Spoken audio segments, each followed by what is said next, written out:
Segredos do ocultismo.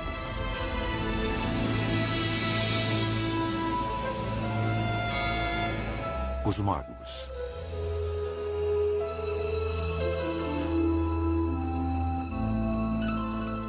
Existem poderes sobrenaturais capazes de predizer o futuro ou influenciar os fatos?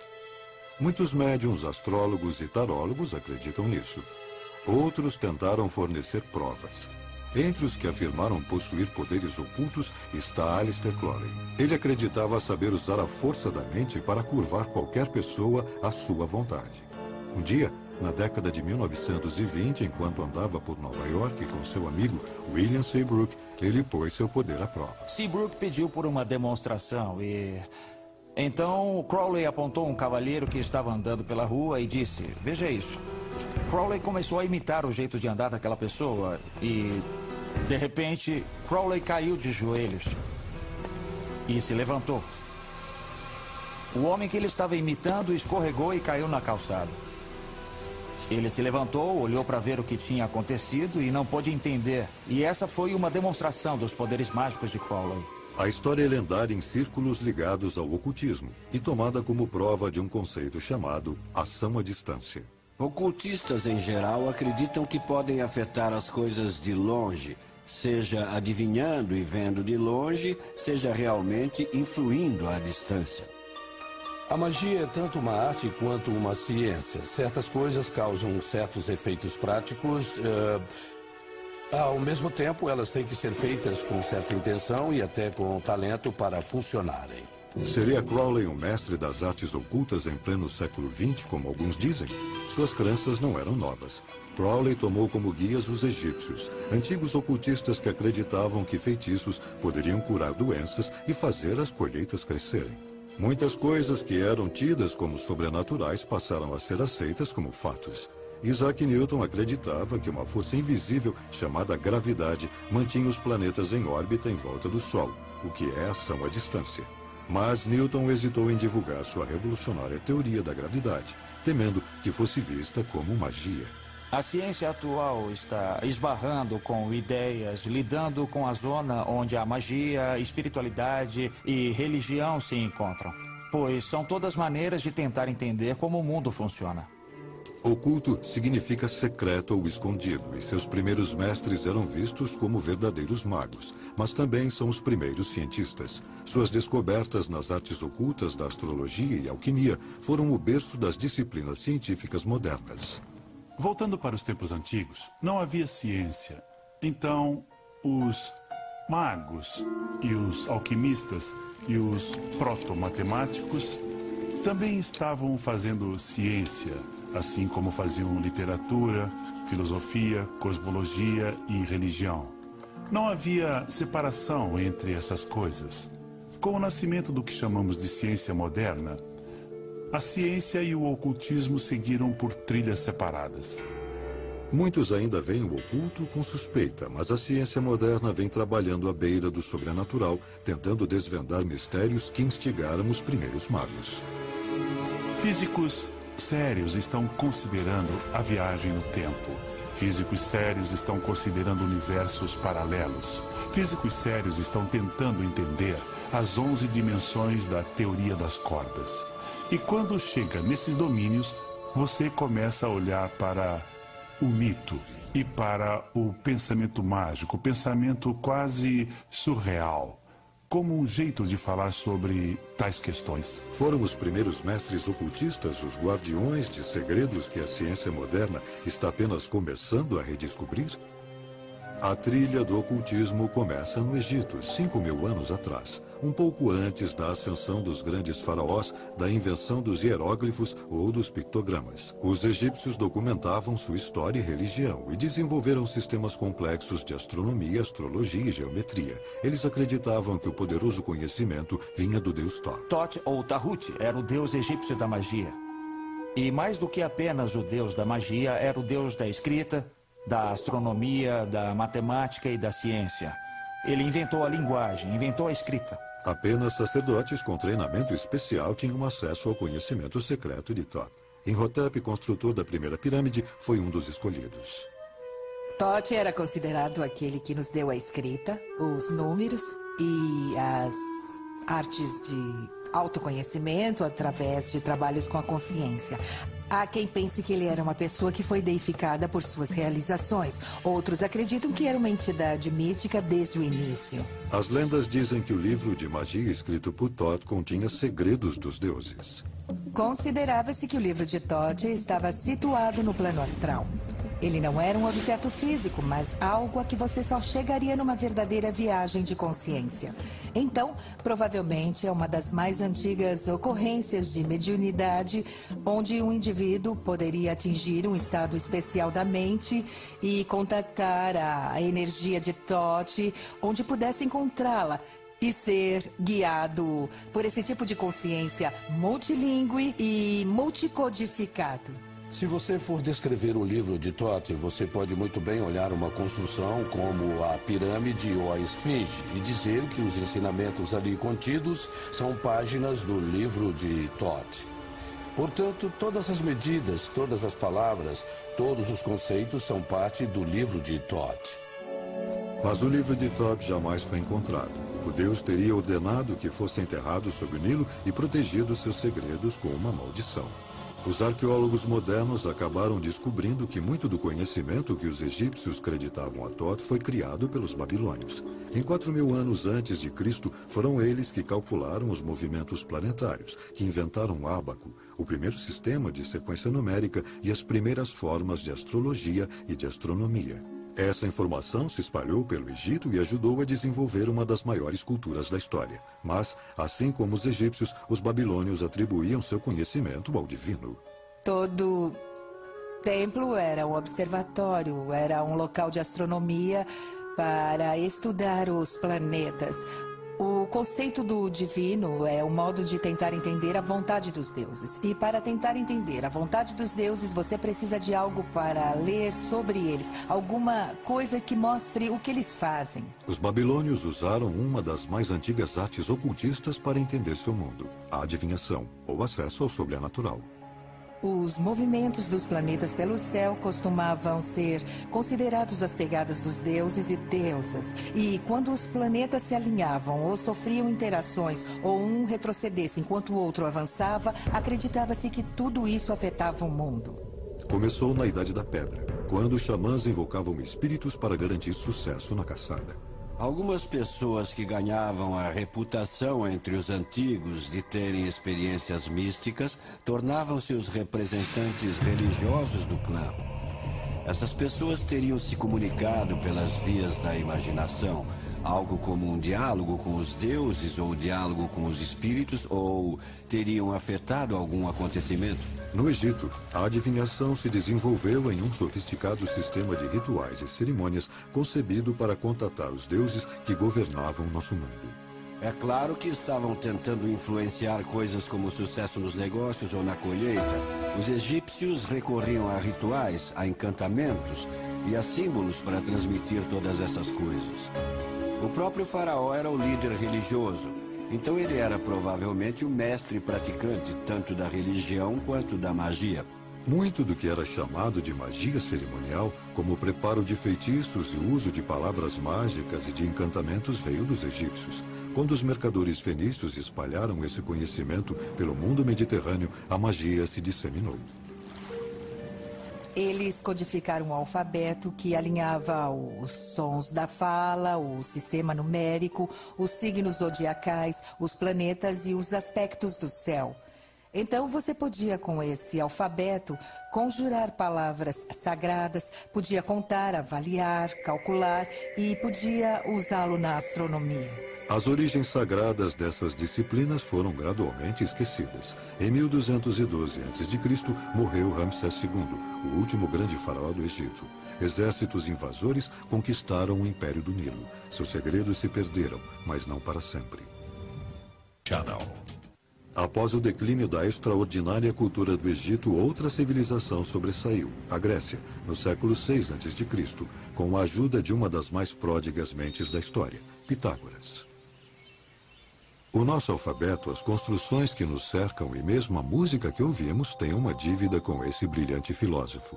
Em sua busca por sabedoria, Pitágoras viajou incansavelmente, procurando por conhecimento oculto, que ele encontrou em escolas de mistérios distribuídas por muitas culturas diferentes. Pitágoras sintetizou os elementos dessas escolas numa nova disciplina, a filosofia. Em sua base estavam os números. Ele acreditava que matemática, filosofia e uma compreensão do divino eram inseparáveis. Não podemos dizer que ele originou nada, mas ele condensou e trabalhou o conhecimento daquele mundo e o trouxe para aplicações práticas. Pitágoras identificou os números como os elementos mais fundamentais da criação. Quando olhamos para a ciência da nossa época, percebemos que todo mundo está repleto de constantes matemáticas. Você tem o pi, tem a velocidade da luz, tem a força da gravidade. Então, a ideia de que os números descrevem o mundo é adequada. Em 518 a.C., Pitágoras abriu uma escola na região de Crotona, ao sul da Itália. Seus discípulos, cautelosamente selecionados, eram chamados de matemáticos. Sua iniciação era rigorosa, 3 anos introdutórios, seguidos de 5 anos de silêncio absoluto, mais 5 anos de treinamento. Só então, os estudantes estavam prontos para aprender os mistérios mais sagrados dos números. Ele queria produzir filósofos como ele, então era preciso ser circunspecto e ter muito autocontrole para conseguir ficar em sua escola. Pitágoras transformou o sistema numérico dos babilônios numa ciência sagrada. Eles pensavam que o número era como Deus. Então, conectar-se com isso era como conversar com Deus. E disso surgiu muito simbolismo, inclusive posteriormente a numerologia, a cabala e coisas assim. Pitágoras descobriu que as escolas de mistérios partilhavam a crença de que toda a criação se unificava em Deus. Ele fez uma obra enorme explicando o mistério dos números, mostrando como o 1 se divide e vira 2. O 2 encontra síntese e faz 3. E o 3 se rompe e vira as 10.000 coisas. E a mesma história você lê no I Ching e em outros documentos metafísicos antigos, porque todo mundo estava tentando entender como o número se relaciona com o todo. Muitos acreditam a Pitágoras e sua escola o desenvolvimento da numerologia e do eficiente alfabeto grego, posteriormente adotado por grande parte da cultura ocidental. Pitágoras também usou números para decodificar a música, que os gregos consideravam a linguagem dos deuses. Ele inventou o monocórdio, que definiu a proporção numérica das escalas musicais. Pitágoras acreditava ter solucionado os mistérios do universo. Mas também havia a ideia de uma música das esferas, a ideia de que o próprio céu estava tocando uma peça de orquestra. Os próprios planetas se arranjam em volta do Sol em intervalos harmônicos. A luz branca se refrata em cor em intervalos harmônicos. O som também é harmônico. Você sabe, a sequência harmônica que vem de uma determinada nota. As notas e os sobretons são todos governados pela mesma matemática. E foi Pitágoras quem articulou o cálculo harmônico para o Ocidente. Por fim, a exclusividade da escola de Pitágoras causou sua queda. Em 508 a.C., a escola foi incendiada. Chegou a um ponto em que suas escolas foram atacadas e destruídas, seus seguidores foram mortos. Pitágoras teve que fugir para o campo e morreu, e ninguém sabe o que aconteceu. Alguns acham que ele cometeu suicídio, mas é um mistério, ninguém tem certeza. A sociedade foi perseguida até sua extinção.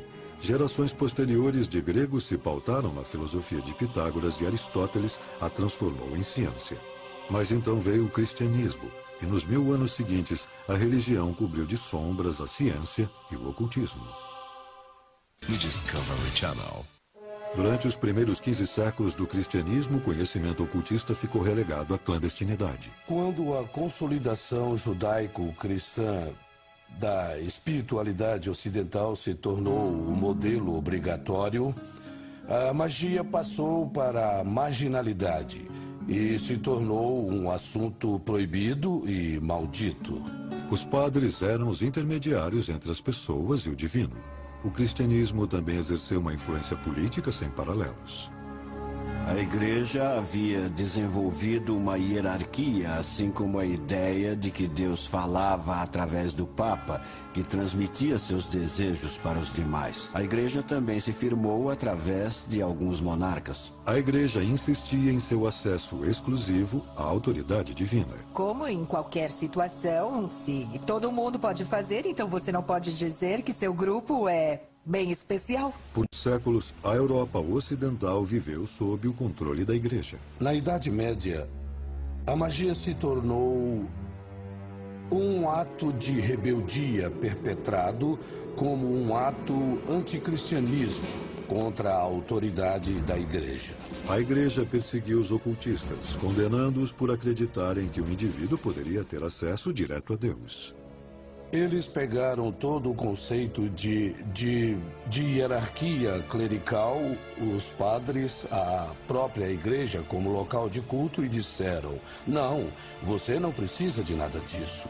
O que você precisa é procurar dentro de você pela faísca divina. Mas no século XIV, o ocultismo viria a se reerguer.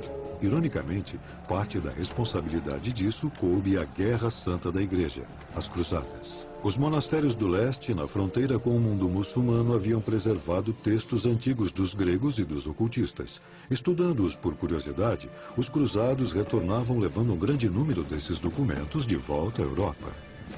Esse conhecimento começou a vazar. Pequenas coisas foram sendo encontradas nos monastérios. Uma estrutura aqui, um texto ali. Então circularam rumores de que tinha havido um aprendizado muito maior no passado. A redescoberta alimentou um renascimento cultural extraordinário. Esse é o ponto em que as pessoas começaram a perceber: os antigos tinham muita sabedoria. Então surge uma nova reverência pelas tradições egípcias, gregas, romanas e hebraicas também, porque as pessoas estão em busca de conhecimento e informação e querem entender os segredos dos antigos. A Renascença trouxe um novo espírito de aprendizado e academias se espalharam por toda a Europa. No século XV, Marcello Fatini fundou uma das mais progressistas da Itália. Com o apoio de seu mecenas, Cosimo de' Medici, Fatini adquiriu e traduziu uma coleção de documentos de autoria acreditada a um misterioso mago egípcio chamado Hermes Trismegistus. Os livros eram uma série de diálogos onde o deus Hermes e outros transmitiam segredos do universo. Um dos documentos era uma pequena peça chamada Tábua Esmeraldina, que se tornou a Bíblia dos ocultistas renascentistas. Nesta tábua estava escrito, assim dizia a lenda, ela tinha 12 ou 13 linhas e essas linhas começavam com assim no céu como na terra, porque havia essa ideia de que o padrão do universo, o padrão das estrelas e de todo o universo se repete na terra. O Hermético restabelecia o ensinamento das primeiras escolas de mistérios, de que os seres humanos possuem uma natureza divina. Então é esta a grande meta da iniciação hermética e qualquer outro tipo de iniciação. É transcender nossa mortalidade para voltarmos ao nosso estado original de unidade espiritual. O Hermético fascinou os acadêmicos renascentistas e resgatou o ocultismo. Poderia a ideia de que os seres humanos têm um canal direto com Deus suplantar a autoridade da igreja? A descoberta do Hermético durante a Renascença criou uma nova geração de ocultistas. Eles procuravam combinar religião, ciência e magia, uma perigosa empreitada numa sociedade regida pelo cristianismo. John Dee arriscaria sua vida para estudar tais lições. John Dee foi um gigante. John Dee foi a encarnação do ideal de um ser iluminado, de um ser que teve a compreensão espiritual de seu papel e missão de vida. E era dotado de uma inteligência superior. Mas, como Pitágoras, ele pagaria um grande preço por ousar investigar a sabedoria dos deuses. Como bom renascentista, Dee seguiu os passos de Paracelso.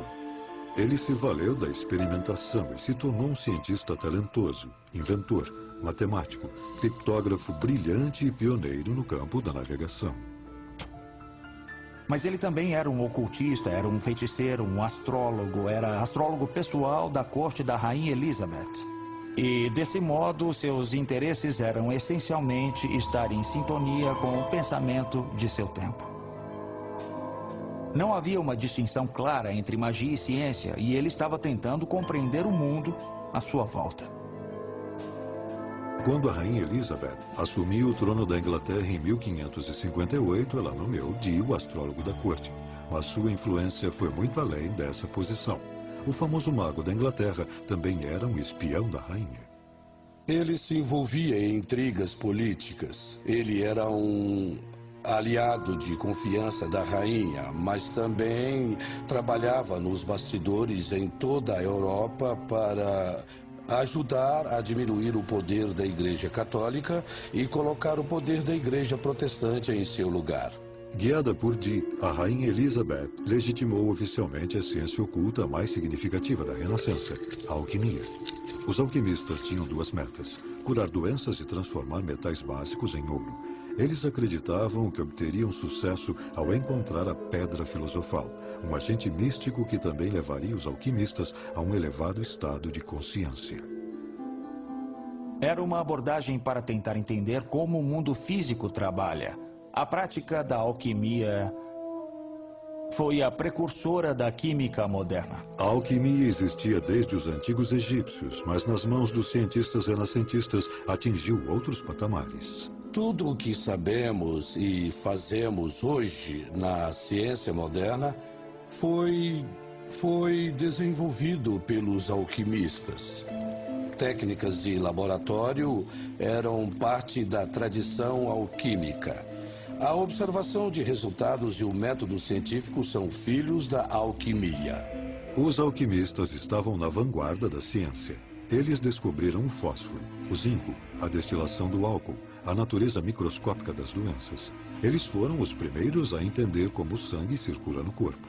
A Igreja via seus experimentos heterodoxos e avanços científicos com suspeita crescente. Estavam acelerando o que a natureza faz, acelerando a velocidade da transformação dos metais, acelerando a velocidade da interação das substâncias e ampliando a consciência. E a Igreja achava que você não podia acelerar as criações de Deus sem recorrer aos demônios. À parte seu trabalho com alquimia, a verdadeira paixão de Dee no ocultismo era a adivinhação.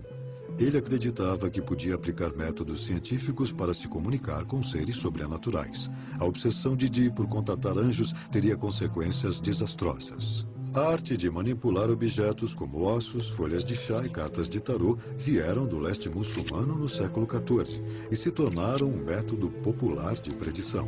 Mas Dee usava um método chamado de cristalomancia. Confiava na bola de cristal para visualizar informações sobrenaturais. A cristalomancia é uma técnica muito antiga. Usa-se vidro, espelho, reflexo da água, tudo que tem uma superfície refletora. Tenta-se ver não apenas as coisas materiais, mas as coisas espirituais também. Os esforços de Dee fracassavam até o dia em que um jovem chamado Edward Kelly apareceu à sua porta. Kelly parecia ter talento para ver o mundo das sombras. A técnica consistia em Edward Kelly olhar para um cristal de ametista, descrevendo o que via, enquanto John Dee registrava essa comunicação. Kelly começou a receber mensagens dos anjos. Eles falavam numa linguagem chamada enoquiana, do livro bíblico perdido de Enoque. Essas transmissões são exemplo da prática mediúnica que os seguidores da nova era hoje chamam de channeling. O que Dee e Kelly faziam era pura novidade. Não era baseado na tradição. Ele parecia estar falando uma nova língua. A língua enoquiana parece ter vocabulário e sintaxe coerentes. Então, não parece com algo que Kelly, que não tinha uma educação particularmente erudita, pudesse ter inventado. Ele não poderia ter inventado uma coisa daquelas. John Dee e Kelly viajaram pela Europa para divulgar suas descobertas, bem quando a Inquisição tomava medidas sérias contra os hereges. Bastava uma pequena mudança nas circunstâncias políticas ou religiosas para que algo considerado excepcionalmente maravilhoso fosse considerado demoníaco e perigoso. Dee voltou para a Inglaterra, onde descobriu que uma turba havia destruído sua inigualável biblioteca e seus instrumentos científicos e de ocultismo. Ele havia perdido sua posição na corte. O homem que começara como cientista influente da Renascença acabou sem um tostão, acusado de feitiçaria. A queda de John Dee foi o começo do fim para o ocultismo. As práticas foram taxadas pela Igreja como obra de possessão demoníaca. Do século XIV ao século XVI, mais de 40 mil pessoas foram executadas por bruxaria. As ideias ocultistas se enclausuraram nas sociedades secretas, como a maçonaria e a Rosa Cruz. Eles começaram a entrar em irmandades secretas e outras organizações porque eram ideias muito poderosas e perigosas. Perigosas para o status quo, perigosas para a religião dominante. Então, há elementos de segredo e de marginalidade associados a esses temas. Esses portos seguros começaram a florescer por toda a Europa. Sociedades secretas foram fundamentais para a nova era do Iluminismo, que tomou a Europa no século XVIII e ajudou, inclusive, a fundar a democracia norte-americana. A participação nessas organizações caiu drasticamente em meados do século XIX, quando as pessoas se voltaram mais para questões cívicas do que para o ocultismo. Na zona rural de Nova York, duas irmãs inspiraram uma obsessão nacional com o ocultismo. A magia iria dominar a imaginação novamente. Em 31 de março de 1848, as irmãs Leah e Margaret Fox declararam publicamente que haviam entrado em contato com espíritos do além. Quase que da noite para o dia, os norte-americanos tornaram-se fascinados pela comunicação com os mortos. As irmãs Fox usavam uma técnica chamada sessão, que logo se tornou um dos passatempos mais populares do país. As pessoas se reuniam em quartos escuros com um médium que tentava entrar em contato com o mundo dos espíritos. Havia pandeiros e sinos que soavam e os médiums eram capazes de liberar ectoplasma pelas narinas e pela boca. Era uma substância espiritual que permitia aos espíritos dos mortos se manifestarem ou até aparecerem. Em outros casos, o médium se tornava um conduíte, um canal pelo qual os falecidos podiam falar. Muitos espiritualistas acreditavam que chegariam a uma prova científica da imortalidade da alma e ganharam um grande ícone quando a russa Madame Blavatsky chegou em Nova York no ápice da popularidade do espiritualismo. Ela logo se tornou a autoproclamada decodificadora dos antigos segredos ocultistas. Ela cresceu numa maravilhosa biblioteca ocultista que seu pai havia reunido. Ela entendia as conexões entre diferentes culturas e ensinamentos espirituais e estava tentando corrigir os erros do cristianismo ao importar misticismo e espiritualidade de outras culturas. Nascida na Ucrânia em 1831, numa família da baixa nobreza, Blavatsky se casou cedo, mas abandonou o marido para passar 10 anos viajando pelo mundo. Ela afirmava ter estudado com místicos da Índia e do Tibete. A médium exótica apreciadora de charutos se tornou sensação nos círculos ocultistas. Ela não aceitava limite algum. Ela era uma das pessoas mais eruditas que alguém poderia conhecer naquela época, mas ninguém entendia como um intelecto tão poderoso está num corpo de mulher, mudando tudo que se conhece e produzindo tamanha inspiração. As sessões de Blavatsky eram o assunto de Nova York.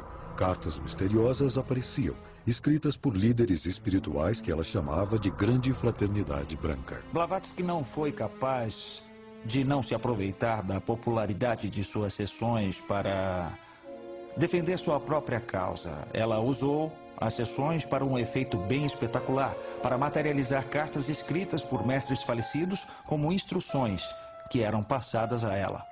A fraternidade ditava os livros que se tornaram o fundamento de uma nova ciência do misticismo, a teosofia.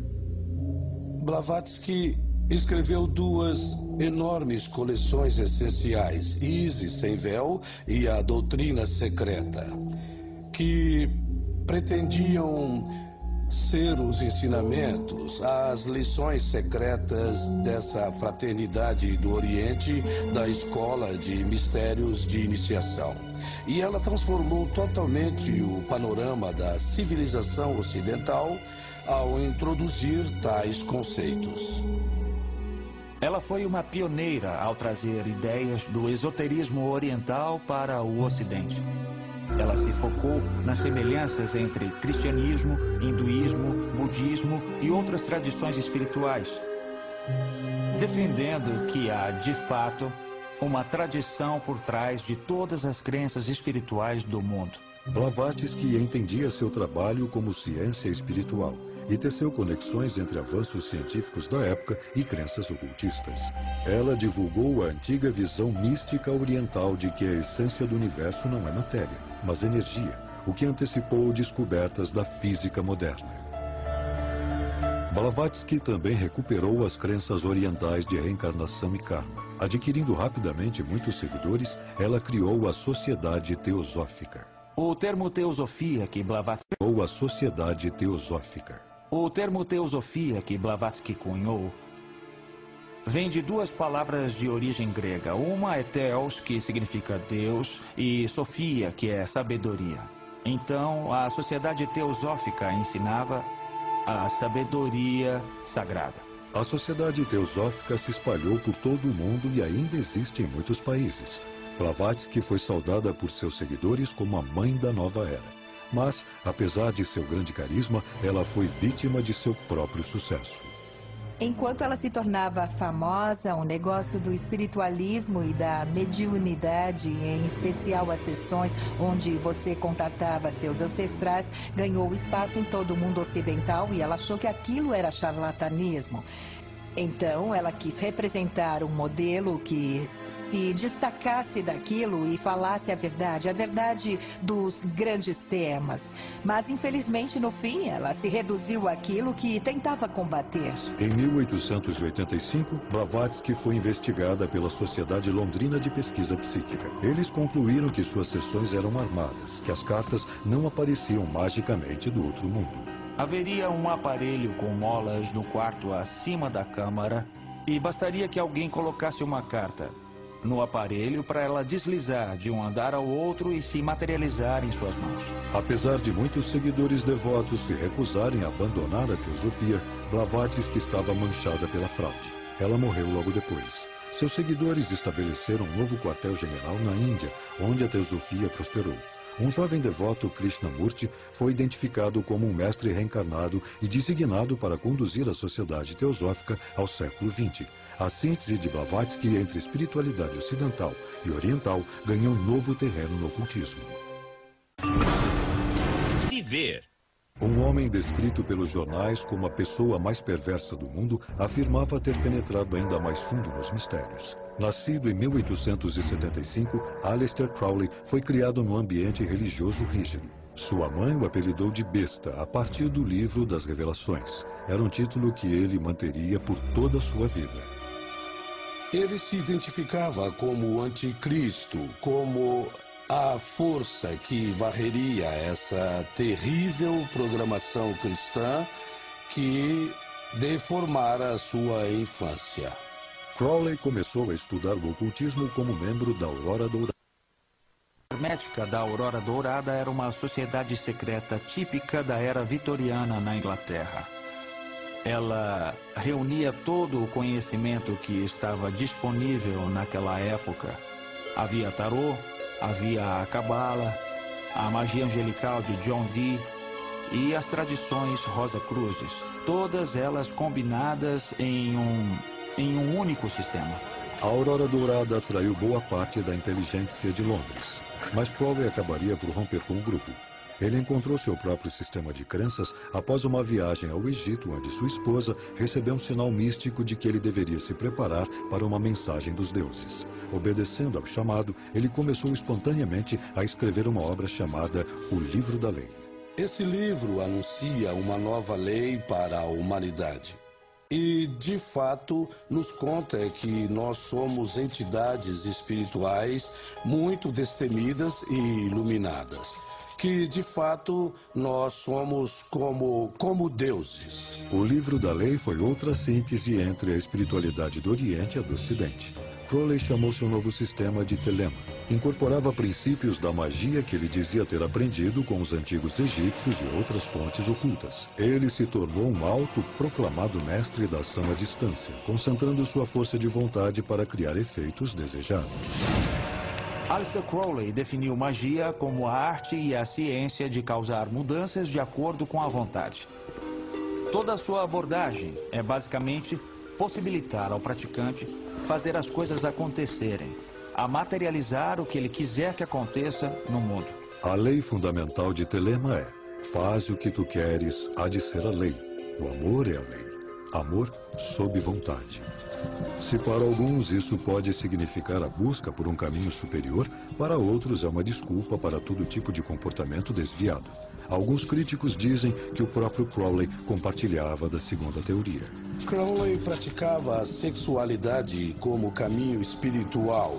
Ele reduziu boa parte dos ensinamentos simbólicos à sua essência, que é fundamentalmente a dualidade e a polaridade entre macho e fêmea. E ele experimentou muito nessa esfera para entender que tipo de mistérios estariam contidos no ato sexual. Crowley fundou sua própria sociedade secreta, a Ordo Templi Orientis, e escreveu diversos livros sobre meditação e magia cerimonial. Ele também ajudou a reinterpretar o tarô para o século XX. O tarô é uma representação pictórica dos ensinamentos ocultistas.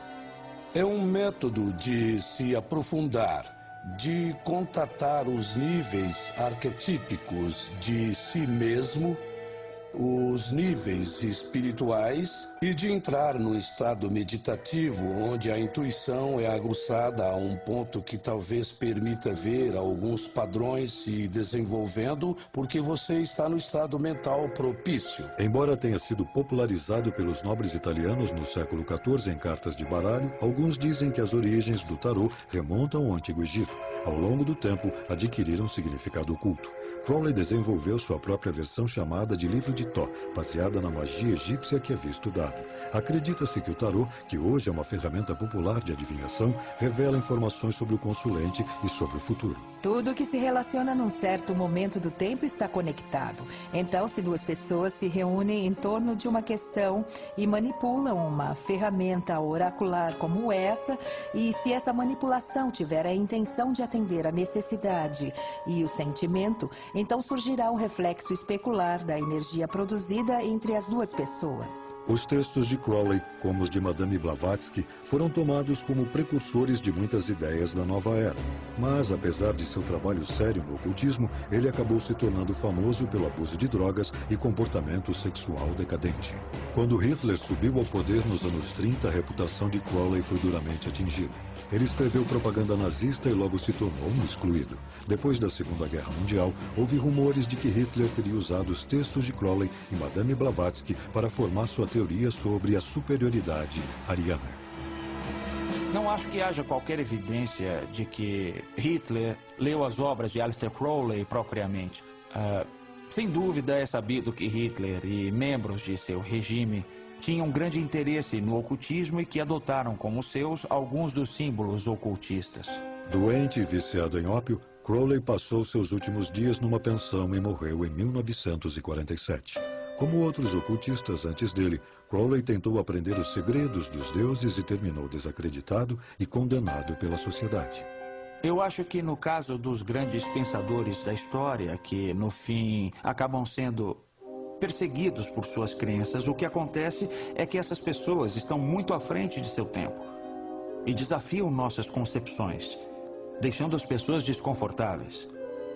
Esse nível de desconforto, esse nível de medo e de ameaça do pensamento sobre as bases do poder leva a sociedade, o governo e outras instituições a atacá-los. Ataques terroristas. As práticas ocultistas definharam na maior parte do século XX, mas voltaram a florescer durante o movimento hippie dos anos 60. Gurus populares como Maharishi e Timothy Leary promoviam estados alterados de consciência que poderiam levar a patamares mais altos de autoconsciência. O individualismo se tornou a meta de milhões de jovens que rejeitavam as religiões tradicionais em troca de suas próprias rotas em direção a Deus. Nos anos 80, as ideias da nova era já eram bem aceitas. Os textos de Madame Blavatsky se tornaram centrais na reinterpretação do ocultismo para audiências modernas, e até a reputação de Aleister Crowley foi até certo ponto restabelecida. Houve um boom no interesse pelo ocultismo, e nós vemos Crowley quase como um ícone pop. Os Beatles puseram Aleister Crowley na capa de Sgt. Pepper. Jovens músicos como David Bowie e Jimmy Page se interessaram muito por Crowley. Ele obteve uma renascença nos anos 60 e 70 e tem sido uma figura bem popular de lá para cá. Os sistemas de crenças ocultistas são hoje adotados por milhões de seguidores da nova era, que escolhem a dedo do vasto leque de conceitos os que melhor se encaixam em cada estilo e espiritualidade individuais. Ainda assim, o ocultismo continua sendo visto com suspeita. Muitos dos praticantes o descrevem como uma moderna busca mística. A busca mística é o processo pelo qual seres humanos, limitados pelo espaço e pelo tempo, podem transcender suas contingências e sua história e atingir uma consciência divina ou macrocósmica, e que é o processo de se tornar imortal, ou seja, deixar para trás o corpo físico para conseguir se identificar com esferas mais vastas da realidade. Estamos cercados de riqueza material e tecnologia, mas sentimos que perdemos alguma coisa. Nós perdemos aquela conexão, perdemos a compreensão de nossas raízes humanas. E muito do interesse nas ideias da nova era e muito do resgate das ideias antigas vem do desejo de reconectar-se com essa história, de nos fazer sentir mais completos, mais espiritualizados, mais conectados, mais cientes da paixão e do significado da vida. E o que começou como magia ocultista influenciou o mundo da ciência. Há tentativas das mais legítimas de entender como o mundo funciona. Não haveria astronomia hoje em dia se os antigos astrólogos não tivessem estudado o céu. Não haveria química hoje em dia se não fossem os alquimistas. Havia segredos que eles pensavam se referir ao segredo da vida eterna. O segredo de se livrar das doenças, os grandes segredos de transformação, por exemplo, do chumbo em ouro, que não era a única meta. Talvez uma das transformações seria a do ser humano num Deus na Terra. E é uma coisa maravilhosa que agora tenhamos a física de partículas, com pessoas pensando que a vida é pura energia. E que talvez haja uma conexão entre todas essas ideias. Talvez o poder de se tornar Deus seja a habilidade de transformar a si mesmo. A medicina e a ciência se beneficiaram do legado do ocultismo. E no futuro, o que chamamos de magia pode ter um papel em descobertas ainda maiores. No campo da ciência, temos uma cultura de especialistas muito focados em áreas particulares.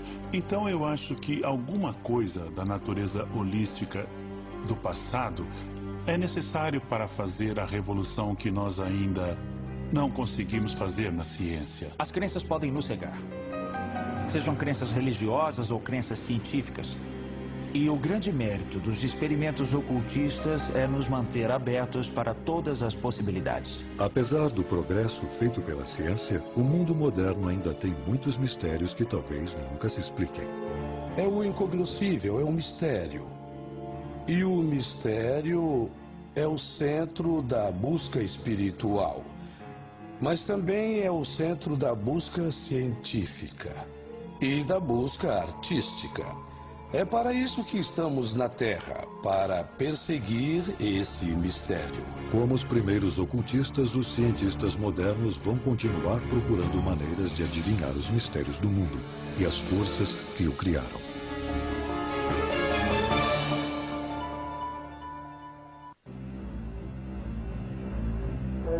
Versão brasileira, Tempo Filmes, São Paulo.